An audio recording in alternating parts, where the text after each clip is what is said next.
মধুমতি গাড়ির সিরিয়াল হেমায়তপুরের ভোগান্তি।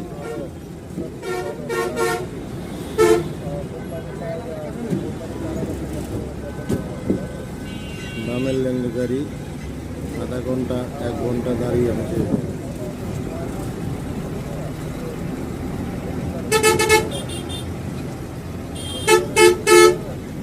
হেমায়তপুরে বামে গেলে ভোগান্তিতে পড়বেন, এরকম সিরিয়াল থাকবে।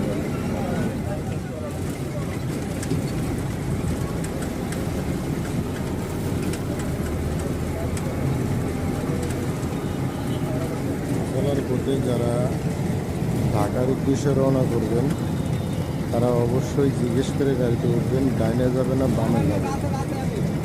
কারণ বামের লেনের গাড়িগুলো হেমায়তপুরে দীর্ঘ সময় অপেক্ষা করে, যার কারণ যাত্রী ভোগান্তি হয়। আর ডাইনের গাড়িগুলো দ্রুত চলে যায়। আসসালামু আলাইকুম।